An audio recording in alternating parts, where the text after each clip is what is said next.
მამაკაცის ხასიათის გამოცნობის ბევრი მეთოდი არსებობს. ფსიქოლოგები მათ ამ მოხსნას ისეთი აქსესუარის მიხედვით ცდილობენ, როგორიც ხალხსტუხია. სპორტული და კლასიკური, ყოველდღიური და აკადემიური, სხვადასხვა სტილის მამაკაცისთვის შესაბამისი ხალხსტუხი არსებობს, რომელთა მორგებაც ყველაზე პრეტენზიული გემოვნების მქონე პერსონაჟსაც კი შეუძლია.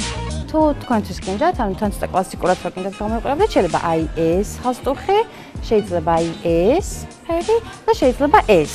ანუ თუ ეს კლასიკურად გინდათ, მაგრამ თუ თქვათ ცოტა ანუ სპორტულ სტილში casual-ი თქვათ ქვია, რომელიც არის ისეთი პიჯაკისთვის შეიძლება გამოვიყენოთ აი ეს სამი ფერი, ოღონდ თქვენი გემოვნებით, ანუ გააჩნია როგორ პერანგს იცნობთ.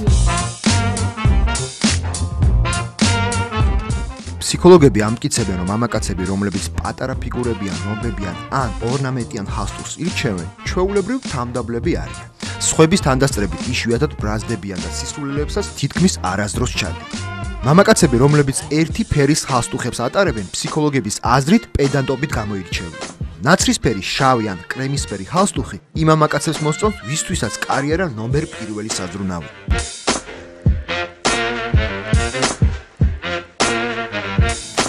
თუ მამაკაც კუბოკრული ან კოპლებიანი ხალხსტუხი მოსწონს, ის შრომის მოყვარეა. ამავდროულად იგი მხიარული, სიცოცხლის სავსე და უშუალოა. ასეთი მამაკაცების გარშემო მუდმივად უამრავი ქალი ტრიალებს.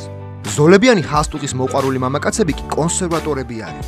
მათთვის მთავარი ოჯახია. ისინი არასდროს არ ღალატობენ ტრადიციებს. ხალხსტუხების სტილისტური შერჩევის შემდეგ დგება ყველაზე მნიშვნელოვანი პროცესი. ვიცით თუ არა მისი სწორად გაკეთება. რთული ნამდვილად არ არის, მთავარია რამდენიმე ელემენტის ცოდნა. Vous prenez l'avantage sur tous mes coups de cœur. Acceptez cet hommage, il vient d'un voyageur comme vous, de passage, un simple visiteur. Mes amours, de passage, mes amis migrateurs, êtes au paysage, une page en couleur.